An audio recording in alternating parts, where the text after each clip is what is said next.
Hello guys, welcome back to my YouTube channel. आज मैं लेके आई हूँ ये राजनीति क्या है वाले का। ये हमारा फर्स्ट चैप्टर है, इसकी हम स्टार्टिंग करने जा रहे हैं। ये जो हमारी पॉलिटिकल की सेमेस्टर 1 की जो बुक है इसका फर्स्ट चैप्टर राजनीति क्या है, तो हम इसी के बारे में जानेंगे। तो इसके हम मेन पॉइंट देख लेते हैं क्या क्या है। फर्स्ट ये है, राजनीतिक सिद्धांत से तात्पर्य उस अवस्था से है जहाँ राजनीति का प्रयोग सरकार के विज्ञान और कला के रूप में किया जाता है। और सेकंड पॉइंट देख लेते हैं। सेकंड पॉइंट क्या है? सेकंड पॉइंट है, डेविड स्टन ने राजनीति को समाज के लिए मूल्यों के आधिकारिक आवंटन के रूप में वर्णित किया है।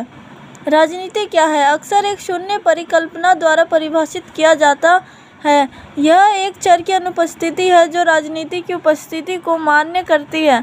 यदि भेद किया जाए तो राज्य के भीतर के मामले राजनीति के दायरे में आते हैं, लेकिन अंतर सामाजिक मामले में सत्ता ने पुनः वितरण और वैधता की मंजूरी से संबंधित है, राजनीति के विचार के बाहर है। और सेकंड पेज पे देख लेते हैं क्या है।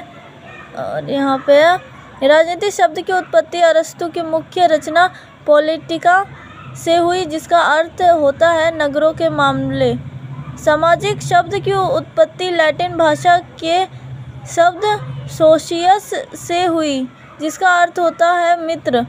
अरस्तु के विचार मनुष्य एक सामाजिक प्राणी है तथा एक सहकारी इकाई के रूप में व्यक्ति की सामाजिक प्रकृति की समझ पर आधारित है, जिसके अस्तित्व के उद्देश्य और अर्थ साझा है। मनुष्य की पहचान राज्य से नहीं बल्कि सामाजिक इकाई होने के गुणों से होती है।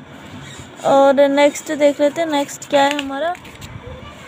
नेक्स्ट यहाँ से, सार्वजनिक नीतियाँ जो प्रशासनिक सरोकारों से परे जाती है और समाज के हाशिए पर पड़े दलित और कमज़ोर वर्गों के हितैषी बनकर लोगों को सुरक्षा जाल प्रदान करती है। और नेक्स्ट देख लेते हैं हम क्या है।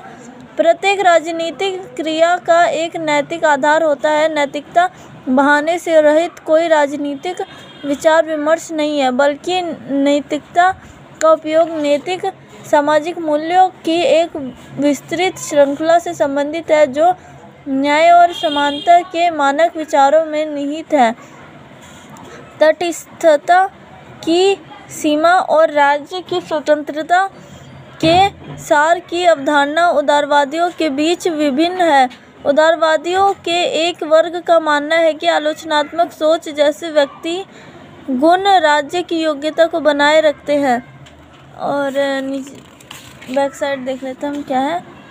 इधर है, ये समुदायवादी इस तथ्य पर जोर देते हैं कि नैतिकता के विचार को सृजन करने की आवश्यकता है जो उस वातावरण से आता है जिसमें एक व्यक्ति पनपता है। मनुष्य की मान्यता, अनुमोदन तथा सम्मान महत्वपूर्ण रूप से जुड़े हुए हैं।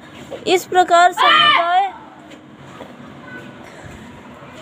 समुदाय एक एजेंसी के रूप में कार्य करता है जो न केवल आश्चर्य देता है बल्कि एक मूल्य प्रणाली की स्थापना करता है। न केवल मूल्यों को कैसे लागू किया जाता है बल्कि मूल्यों को कैसे बढ़ावा दिया जाता है।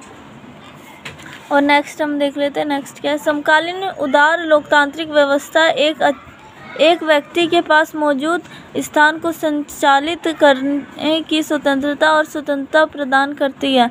नैतिकता की आवाज़ की स्वैच्छिक प्रकृति स्वतंत्रता के विचार के साथ एक अच्छे समाज के मेल मिलाप का मार्ग प्रशस्त करती है। और यहाँ पे यह लाखों आबादी के छोटे समूह में शुरू होता है। सामूहिक परिवार जाति, धर्म, सामान्य जातीयता या सामान्य भाषा के हो सकते हैं। इस प्रक्रिया को विभिन्न ऐसे समूह को आपस में जोड़कर आगे बढ़ाया जाता है जो साझा सार्वजनिक मंचों और थिंक टैंक में बदल जाते हैं। राचेल कॉर्सन द्वारा पर्यावरण पर प्रसिद्ध काम से एक राष्ट्रव्यापी मेगालोंग शुरू हुआ जिसका नाम द साइलेंट स्प्रिंग था। और नेक्स्ट देख लेते हैं। नेक्स्ट है हमारा पृथ्वी दिवस की घोषणा से पृथ्वी ओवरशूट दिवस के अवलोकन से लेकर क्योटो प्रोटोकॉल और मॉन्ट्रियल कन्वेंशन जैसे पर्यावरण पर विभिन्न प्रोटोकॉल और सम्मेलनों हुए।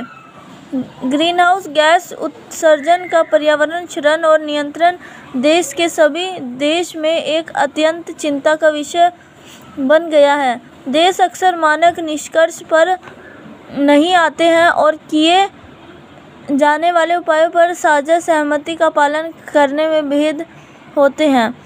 राजनीतिक और नैतिक हालांकि मौखिक रूप से भिन्न है, लेकिन असंख्यक तरीकों से इसमें परस्पर संबंध है। दोनों को एक ही समझने के लिए भ्रमित नहीं किया जा सकता है, लेकिन दोनों को अलग अलग समझने के लिए इन्हें विभाजित भी किया जा सकता है। एक स्वतंत्र लोकतांत्रिक उदार व्यवस्था कानून की पवित्रता से संचालित होती है। राज्य तंत्र द्वारा कानून को मजबूत किया जाता है और तथा नैतिकता की साझा समझ से राजनीतिक शासन करता है। और हम देख लेते हैं राज्य की पवित्रता लोगों से निकलती है, क्योंकि यह लोग ही हैं जो राज्य को शासन करने के लिए अधिकृत करते हैं। लोग स्वयं एक नैतिक आवाज़ द्वारा निर्देशित होते हैं और इस प्रकार नैतिक विचार विमर्श की शक्ति सरकार के स्तर पर भी दिखाई देती है। जो राजनीतिक है उसको कभी भी विभाजित समझ नहीं जाना चाहिए, क्योंकि राजनीति अपने आप में सामाजिक, आर्थिक और नैतिक गुणों का एक योग है जो राज्य के शासन का मार्गदर्शन करता है। तो इसके मेन पॉइंट इतने ही थे। ये सारे क्वेश्चंस हैं जो आप कर सकते हो। तो वीडियो कैसी लगी आपको? Thank you.